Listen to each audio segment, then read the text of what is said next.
की रुकी लागेला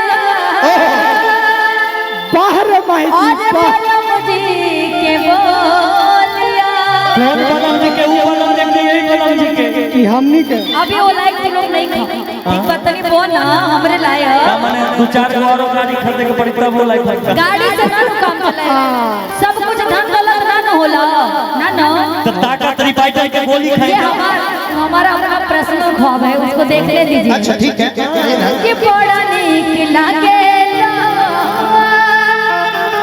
और बलम जी के बोलिया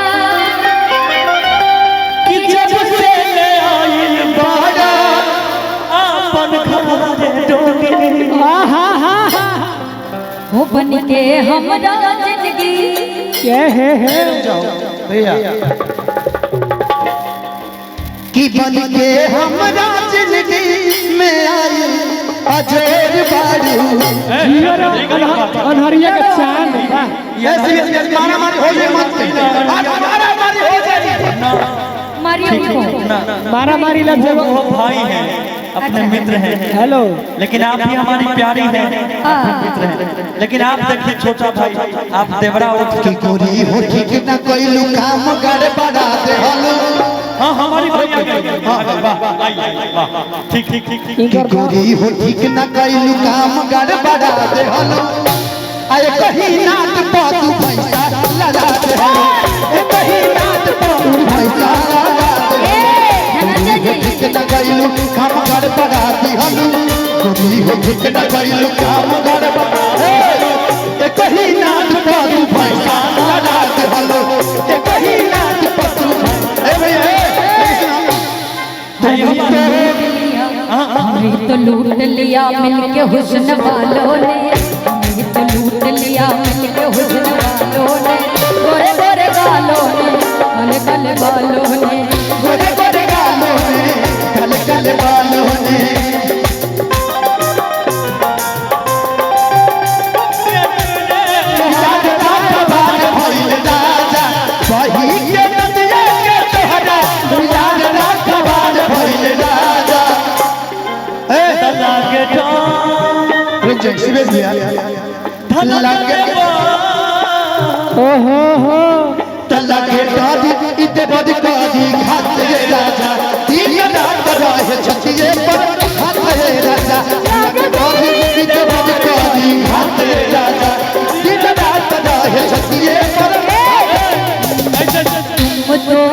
धोखेबाज हो वादा करके भूल जाते हो धोखेबाज हो वादा करके भूल जाते हो तुम जैसा नम ऐसा करोगे हम जो तुम जैसा नम ऐसा करोगे हम जो रूठ जाएंगे तो हाथ मलोगे बड़ी चालाक हो मुस्कुरा कर दिल जलाते अच्छा तुम भी बड़ी चालाक हो मुस्कुरा कर दिल जलाती हो दिन रात रहे छतिए पर हाथे जगा दिन रात रहे छतिए पर हाथे इधर आइए अरे यार दो लोग हैं दोनों लोगों के लिए मंगवाना है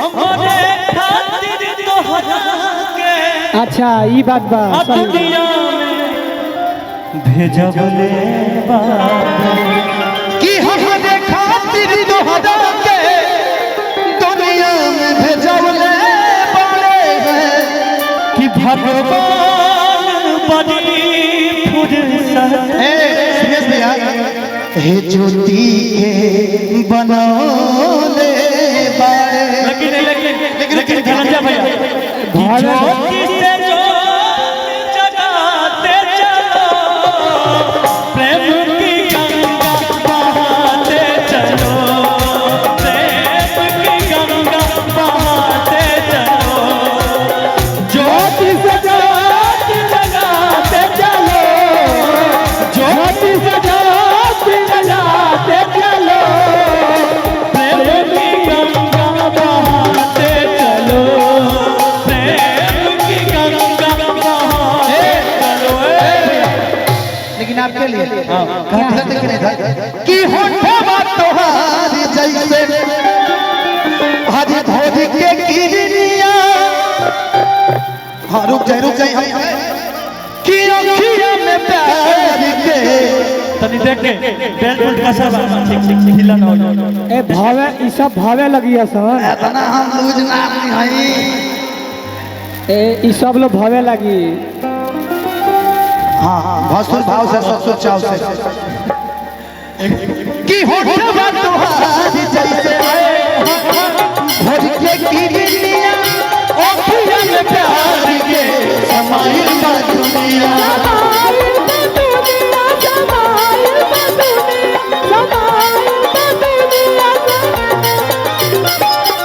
विद्या बुझाना ऐसे जैसे चांद सजवले बारे। विद्या बुझाना ऐसे जैसे चांद सजवले बारे। हम ऐसे कहनी है एगो जहां लड़की होई। अब एगो यूपी में कांड हो गया यूपी में। हाँ रुक जाइए कहाँ? आपके यूपी की बात मैं बता रहा नहीं, आप कहाँ से हैं? आपका हम बिहार से सीमांत जिला से। क्या ये हमारी है यूपी हमारा है। ये हमारे हैं यूपी हमारा बड़ा भाई छोटा भाई। भाई आपका कहाँ से? नहीं मतलब ये पर्सनली यूपी से हम लोग बिहार से दोनों भाई हैं। आप ठीक है। कलाकार अभी यूपी मैंने का होता है, बिहार का होता है, पूरा हिंदुस्तान का होता है।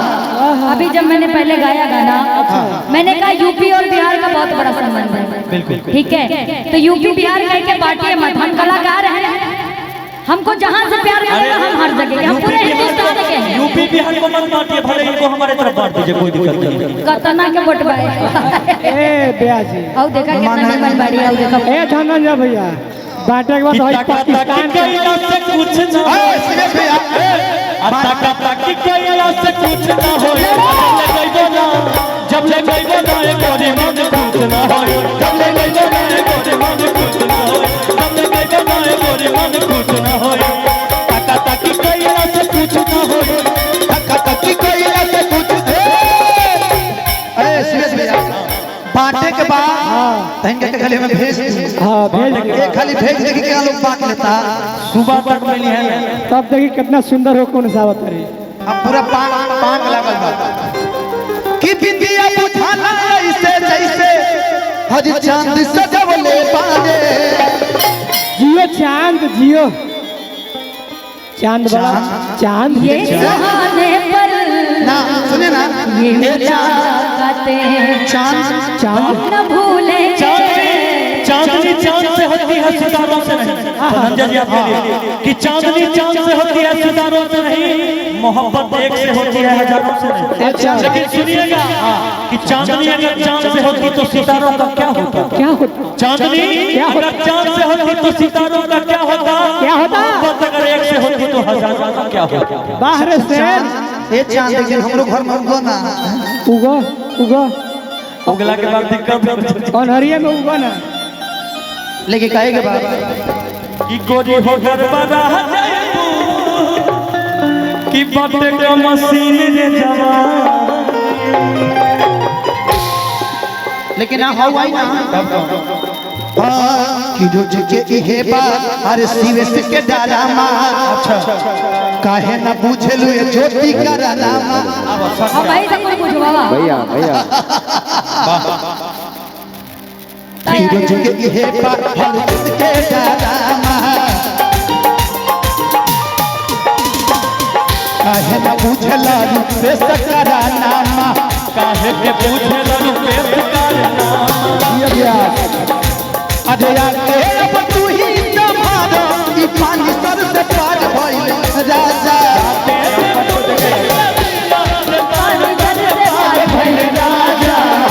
अब तू ही जमाना ई पानी सर से पार भइल राजा।